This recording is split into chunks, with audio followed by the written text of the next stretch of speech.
Hey guys, Ali here. How are you doing? Welcome back to Layman's Insights and another episode of Disco Elysium.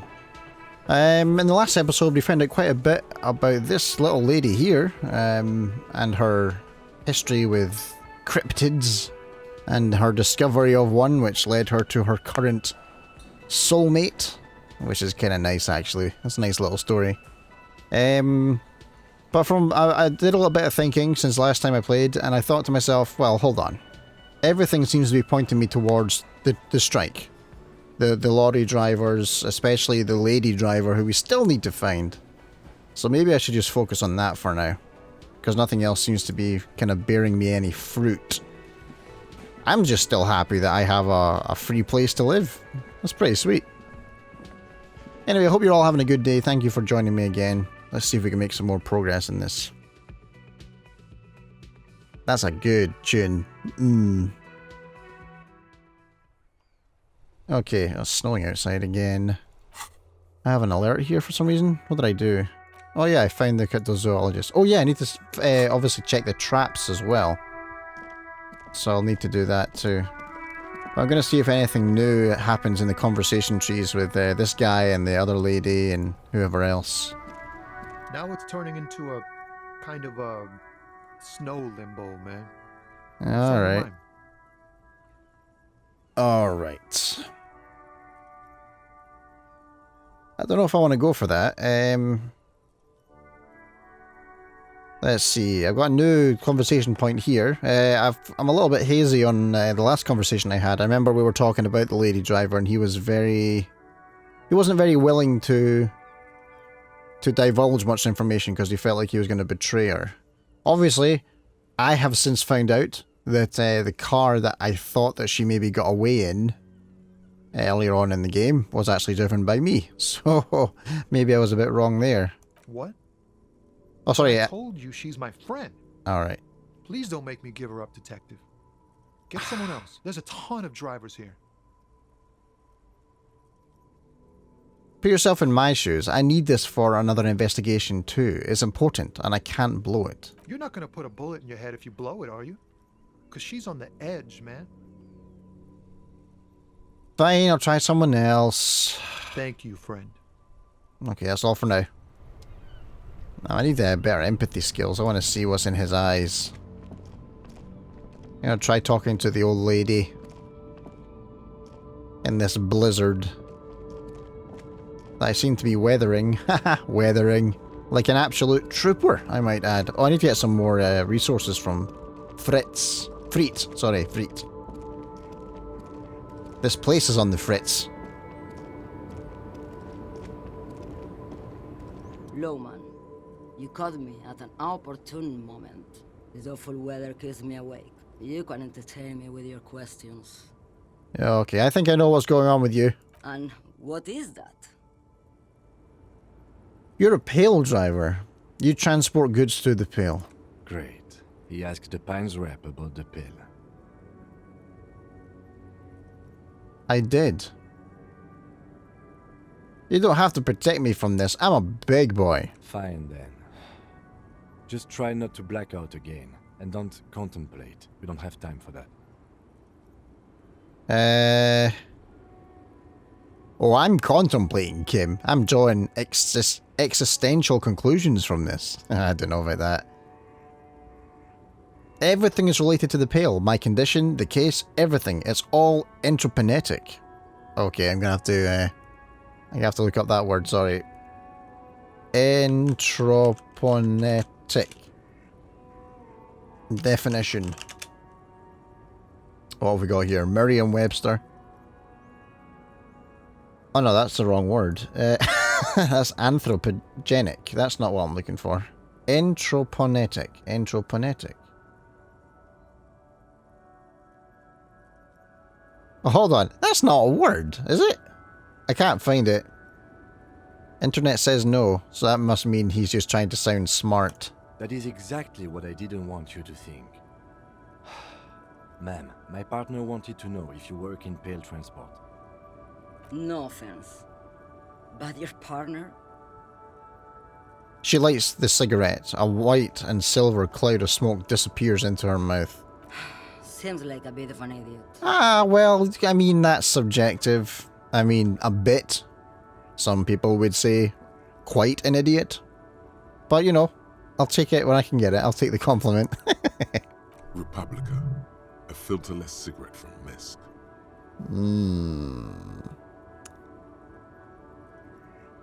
Let's see. I'm not an idiot. I'm a detective of the RCM. Don't say that I'm an idiot. Nah, I don't know. That sounds a bit insecure. I blacked out after a night of heavy drinking and lost all memory of the world. Like Gabriel Buenguerro in Pergunte a Poeira.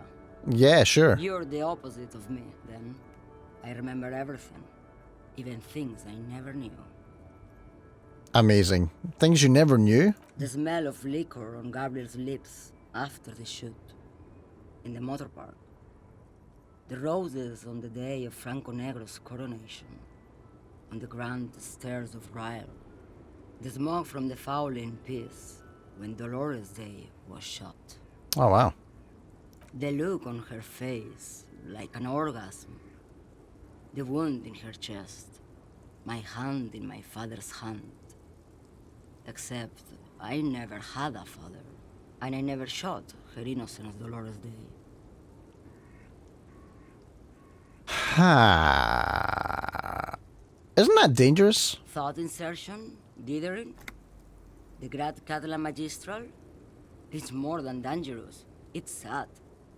But at first I had to make a living. Now, when you've seen it all go away like that, rolling off like the sea, and then come back to this. She gestures at the square, the broken horse monument, the clanging of machines in the distance. What are we doing here? For thousands of years, Gabriel. It doesn't have to be like this. We can just give up. We can just become a vapor. What does it look like, the pail? Like looking into the ocean at night. In the dark. And? You cannot see it, but you know it's there. And it's big, bigger than anything. Bigger than all the other things combined. What does it feel like? Nothing. Until it starts. When you are deep enough. Then, for me, it's like autumn. Dark, gray, and orange. The orange of street lights and the color of streets in the electric light. It smells like autumn too. It smells terrible. Autumn doesn't smell so bad, does it? Nostalgia. Cooped up in the cabin, shaking. Terrible nostalgia. For yourself. For humans. It's too much to bear. She loves it. How do you pass through it? In the belly of an airship, behind the steel windows. Oh, wow. So you don't look straight into it. It's not advised to look into it. Not on this lorry, then? No, the same one, a roller. They all are nowadays. Special wheels for connecting to the floor of the hall. She points to the machines, clumped up like toys. The wheels all small and round. Multi-axle trailers. One last thing. You said we just become vapor. Or we can just become vapor. Yes.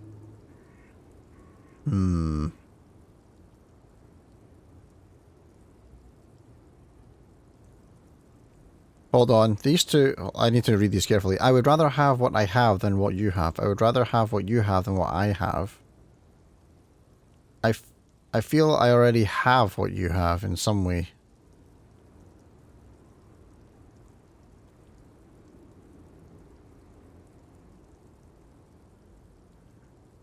I'll go with number 2.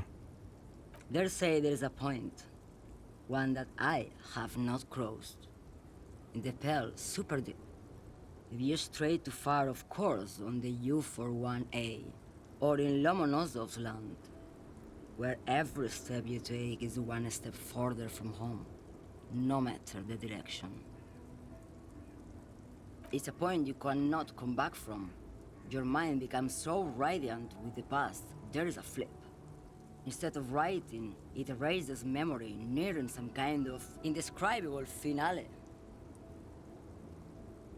Huh. Maybe you've been down the motorway south. She looks at her cigarette. It's almost out. She has swallowed it hungrily. Then at you, the motorway south? It's a story as lone horsemen tell. Lone horsemen, Sheriff, not pale drivers. Way beyond the established pale that's lit by radio frequencies, where it goes silent. Well, you know, that actually sounds really peaceful. I know it probably is meant... Oh, well, I guess maybe it's supposed to sound both dangerous, treacherous, uncertain, and peaceful. But I don't know, that sounds kind of nice. I like being in the middle of nowhere. It's great. And dark, and the process begins. Erasure, kilometer by kilometer, in any direction. The motorway south is a road you cannot come back from. What is at the end of the motorway south? No one knows what's at the end. I've only glimpsed the beginning. I've only felt it in the distance, when I was a child.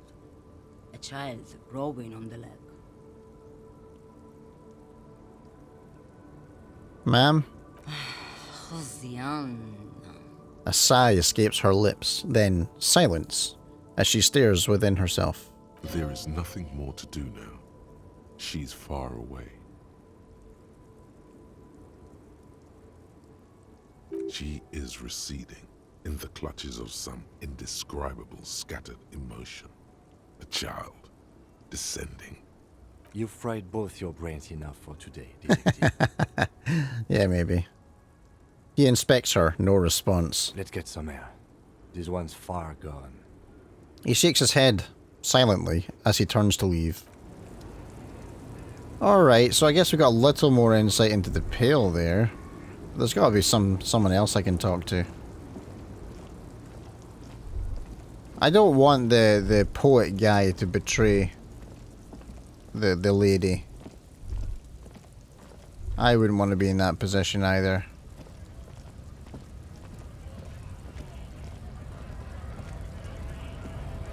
Well, let's have a talk to this guy here. Right to work! Right to work! Shame on you! What exactly is the goal were here? promised work. Alright. In there. The physically impressive man. Okay, so nothing new from him. Let's talk to Manana here. I have a feeling I'm gonna have to force the poet guy. I don't think there's much of a way around it. Hola, Wandering Man. How can I help you? No. Nothing new there. I could go back and I could lie about the signatures, maybe?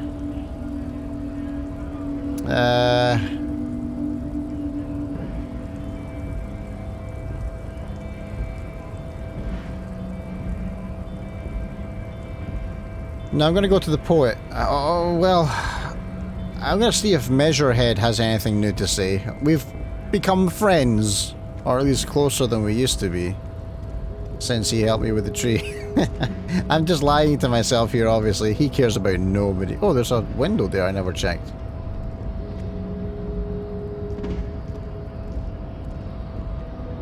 Your race descent has only worsened since I last saw you.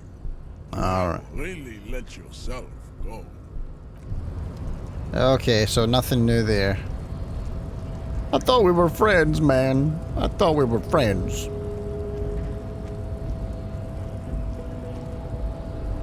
Yeah, what's in here? Oh, there's some stuff up there. I thought I picked it up already. Ooh, morale. Nice. Now all I need to get is health stuff. That works for me. Okay, I'm gonna talk to the poet. I'm talking to the poet. I really want him to tell me. I have a feeling that this is going to be a bit of a mistake, but... I mean, I'll try talking to this guy again, but I'm going to go to Freet first to get some health stuff. And, at least that way, because I don't need to worry about rent anymore, which is nice. So I have more leeway on getting the stuff that will keep me alive. A small cabinet on the wall is filled with various medicine bottles, nasal sprays, and blister packs. They all bear the Saint Baptiste Pharmaceutics logo. Okay, here. I hope Saint Baptiste makes you feel better or something. Okay. I'll take... Yeah, I'll get some more. Okay, here. I hope Saint Baptiste makes you feel better or something. Thank you very much. Your services have always been very valuable to me. Right, I'm going to talk to the racist guy. Our good friend, the racist guy. And see what he has to say, based on what I know now. I've not spoken to him for a little while. In fact, I don't think I've spoken to him since the last time... Well, like when I was discovering the lady driver was a thing. For something odd? Come to tell me to fuck off again? Nope, nothing. Okay, poet it is. Let's go to the poets. I feel awful. I really don't want to do this to the guy.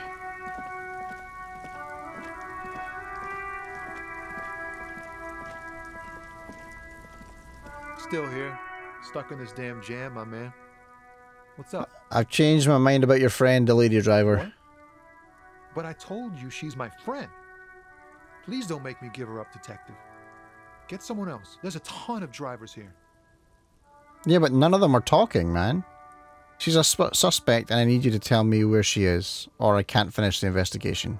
I thought you were a different kind of cop. Something breaks in him as he stares in your eyes. Oh man, where is the lady driver? Here. He takes a keyring from his pocket, then looks at it before giving it to you. In silence. The keys to a motor lorry. Pretty complex. Looks like a chain lock. Oh. Her lorry's still here. Down past the statue of Philippe. The cabin is green. You can get in there with these. That's all I know. When did she leave? Last Friday. He blinks, his eyes half empty now. Anything else, like where she is now? No. I don't know. Maybe he does, but he just doesn't want to talk to me anymore. I've lost a friend. I really liked this guy. And why did you have the keys? She left them to me. Because she trusted me. So I can get it out of the way when the jam breaks loose. Otherwise... He doesn't finish the sentence. The other drivers would have to tow it or break in to get the machines moving. He nods. If they break in, they would find what's hidden inside. Something incriminating. I'm sorry I had to do this. I bet you are. One more thing about something else. Nah. I need to think my own thoughts now. Damn. Pray forgiveness for my sins. Go check your cabin. I hope it gets you something. Help someone. Okay, so, looking for the green cabin.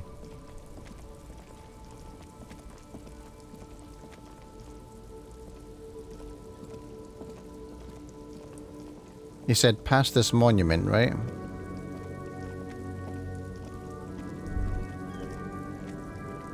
Ah, this one. Okay, it must be this one, right? This green found, A to Z, contemporain, is parked in the shadow of the ruins looming overhead. It's seen better days. This is the one our man pointed to. The lieutenant peeks inside. Tried to peek in the window. The glass on the side windows is tinted and covered with dust. Dust? You can barely make out the shape of the seat and two steering levers. With all the snow and rain that's been happening since last Friday, you'd think it'd be clean by now, right? Posters cover the small windows in the back. You can't make out what's on them. Unlock the door with the key Tommy gave you. You push the key into the lock and turn. It makes a cracking sound.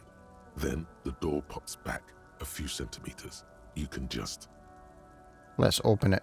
The smell of cigarettes and perfume welcomes you. Oh boy. The cabin inside is plastered with old movie posters. Actresses smile from the walls. There's a radio transmitter in the front and a toolbox tucked under the driver's seat. Some tools lie scattered near the pedals. There's something odd about the passenger seat. The seating fabric has been pulled tight over the lower side of the seat where the toolbox should be. Admire the posters. These are movie posters Ooh. featuring starlets from long-forgotten films from the 20s, the teens, even the 90s of the last century. One of them particularly catches your eye, a centerfold of an ingenue attached right above the back seat. There's definitely perfume in the air. It's spicy, with a hint of amberette, wafting through the bitter air of the cabin. Stop and wonder, what's that smell? The remnants of a sweet juniper-scented perfume, probably Grenade No. 5. Study the centerfold. The actress is draped in a sheath dress, Ooh. one of her shoulders bared. No The way. faded remains of an autograph run across the poster. Ah, She's looking past the camera. so this is kind of like memorabilia of some kind. Wait, doesn't Oh. she resemble someone you know? But you can't put your finger on whom exactly. Oh, enough of the posters. The actresses and the rare actor all smile you a warm goodbye. A radio transmitter is attached to the dashboard and a toolbox sits under the driver's seat. I'm curious about who the poster reminds me of. Like, I don't think I get to pick it up, so I can't see myself who it is. Examine the radio. Looks like the frequency dial is absent. It requires a key to work, but the key has been removed, likely by the missing lady driver. All right. Strange. There are so many radio stations saved here. Must be over 100 at least. Maybe this truck goes all over the world. Needs frequencies for all over the place. It has to be an advanced model to fit so many frequencies next to each other without blending them together. Ah. What about Speed Freaks FM? Is it one of the safe stations here? No, that's on 78.9. Ah. Got him. Raise your eyebrows. What? I happen to have committed the frequency to memory. I have no problem admitting that. Why would anyone need so many stations? For contacting an entire fleet of lorrymen, for example. Ah. This is all shortwave, UW and UKV. Interesting. Okay. Looks like we are dealing with an impressive organizational tool. The nerve center of a huge operation, with quite a range too. Okay. A 20-kilometer radius at least, perhaps extended by an attachable antenna that's not here right now. Is there anything we can do with the radio? Doesn't look like it. It's completely inoperable without a dial key.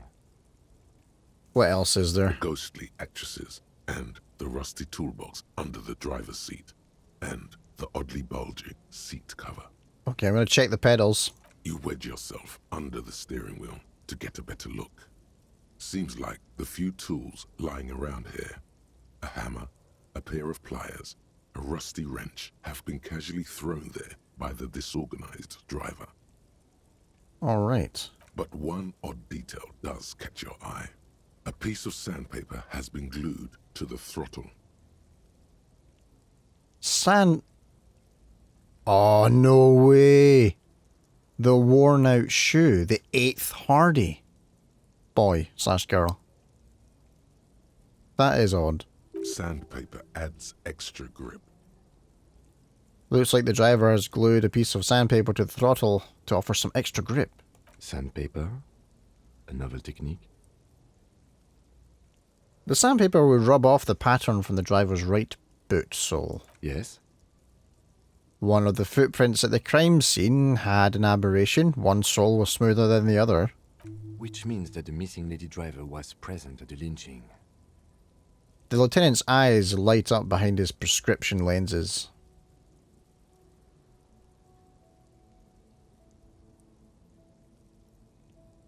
Wait, the missing 8th Hardy? Here? Looks like her, yes. And she was also the one running the drug trade. What a handful. Now we know for certain who is the missing 8th person at the lynching. Do you think that Hardy and his boys could also be involved in the drug operation? Oh, wait, hold on. Do we know? I'm not sure that we know. Well, obviously we know it's the lady driver, but we don't know who that is.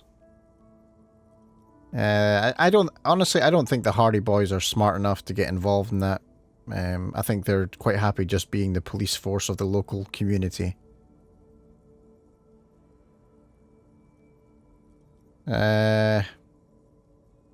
Not necessarily. The lady driver could have kept the drug trade a secret.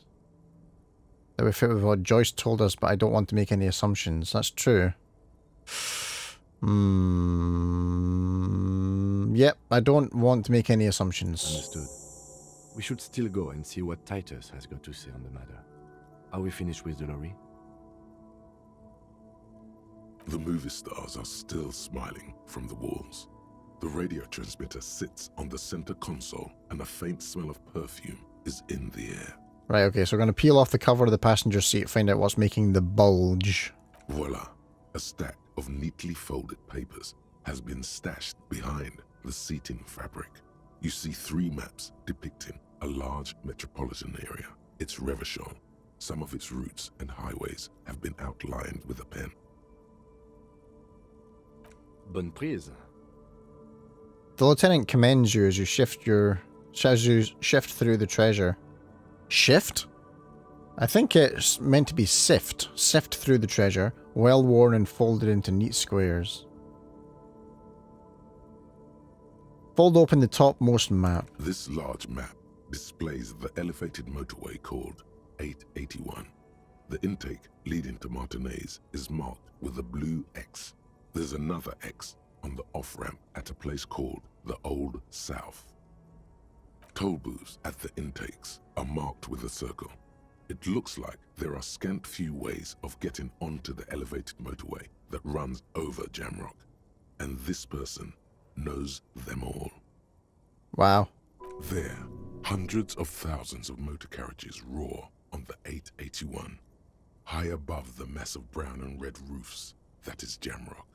The commuters don't even look down.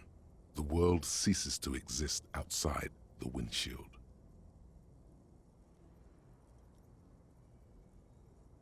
I'm gonna fold open the second map. This municipal map from the 30s displays a complex system of storm sewers underneath a sub-district called the Pox, old military hospital, right adjacent to the 41st precinct. And then look at the third map. The final map displays a labyrinth of service tunnels left over from the construction of Motorway 881. A few routes have been marked with a pen, where the tunnels and sewers surface near the eminent domain and a traffic island in central Jamrock by the lake. That could be where some of the trafficking of the drugs is coming from, maybe. These service tunnels were probably used during the construction of the foundation beneath the motorway. Looks like the smugglers have infiltrated the road network belonging to East Motor Tract. The smugglers have infiltrated the motor tract. So it would seem. The lieutenant examines the maps with a furrowed brow. The RCM patrols most of these auxiliary roads, though apparently not all of them.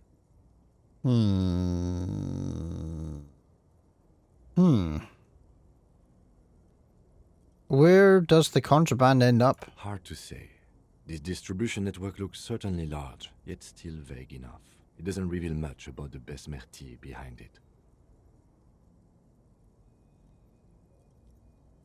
Besmerti? That sounds vaguely familiar. The Besmerti is a Revacholian crime syndicate. They see themselves as the inheritors of the 14 Revacholian Indo-tribes. But really they're just violent gangs vying for control on the west side of Revachol. Alright. With cool names, like La Puta Madre and Aura Masta. It's a dark parody. Who do you think is behind this? It's definitely not the Union. They just do some logistics. This operation has spread everywhere in Jamrock. If it's that widespread, then Madre remains the most likely suspect. Here's bad news. There have been attempts at a serious investigation before, but they haven't ended well for those involved. Madre remains the most likely suspect. I might be being really dumb here, but I don't know who that is. I don't think so. Return the stack of papers under the seat. Best not to disturb the scene. I'll have forensics go over the lorry and pick these up later. Good job I was wearing my ceramic gloves then. The stack of maps looks just like before, barely noticeable. The movie stars look silently by, and the pull-out toolbox has a rubber handle, worn from years of use. Let's pull out the toolbox. A metallic drawer slides out from the seat. It's empty, except for a folded newspaper. Unfold the newspaper. It's an issue of Petit Ferique from last Wednesday. A piece of paper falls out from its pages. Pick up the note. It looks like an article ripped out from a radio enthusiast magazine. Complex mathematical equations explain the basics of something called the Ulan frequency system. The Ulan frequency system? I've never heard of that before. I know of FM, AM, UKV, but... His thought trails off. Push in the pull-out toolbox. The pull-out toolbox slides back into its nest. The rest is as it was. Posters, a radio, dust on the windows. He closed the rusty old lorry door. Okay. Great. I think we got everything. A word, detective? Before we return to Joyce? Sure. Alright, we've finished here. Let's quickly debrief and go over what we found, so we don't do it in front of the company rep. Seems like something police would do. What do you think of all this, Kim? Honestly, I'm quite worried by what we've seen so far. The evidence seems to point to a rather extensive and well-organized operation. Okay. I'm especially intrigued by that radio transmitter, particularly the sheer number of stations it can connect. Looks like this alleged drug trade casts a wide net. Certainly does. Good for business. It's well funded. Yep. Technology like that, a major player must be financing it. So some porsche somewhere. I'm not sure what the Ulan frequencies are all about, but they may hold some significance. Perhaps it's a better way to connect between fleets while avoiding frequency bleed, or maybe it's used to tap into RCM networks. Oh, maybe. You say that quite casually, though. That's quite a scary thing. Oh, and the maps we found.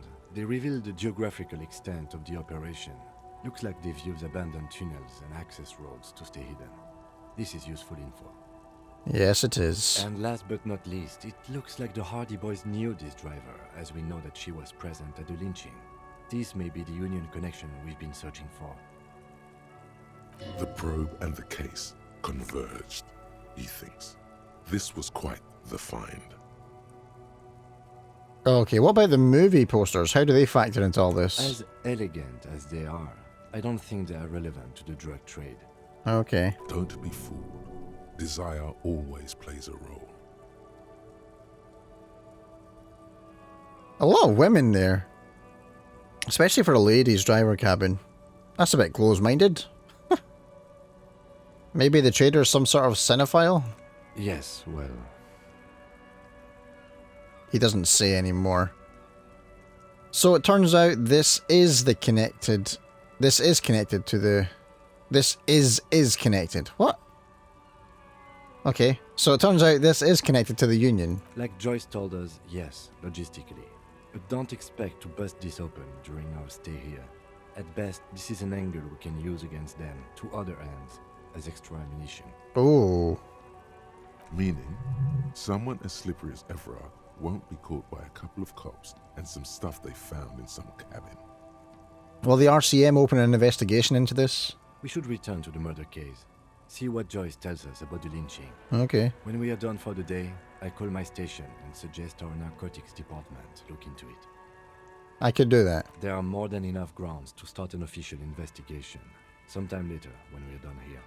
We do not want to get caught in that. He stops to think. What are you thinking? The fact that one hasn't started already gives me pause. An investigation, I mean. Especially if the Madrid grouping is involved, and I can't imagine they aren't. It's certainly worrisome. Corruption? All the same, I don't like the idea of internal affairs descending on the matter. That won't help anyone either. Okay, debrief over. Debrief over. Yeah. After you. Alright. So I guess what we need to do now is either talk to Titus or Joyce. Or both. Yeah, probably both there. But I think what I'll do for now is we'll end this episode here, and we'll continue on in the next one. We have some interrogating to do of some key parties in the story so far. But I hope you enjoyed this episode. If you did, you can always hit that button. Of course, if you want to stick around for more, whether it be of this game or anything else I cover in the future, make sure to subscribe to the channel so you don't miss out. And as always, if you have any thoughts and feelings that you feel the need to express, make sure to use the comment section below and I will try and contribute to that conversation as best I can. For now though, take care, and I will catch you in the next one.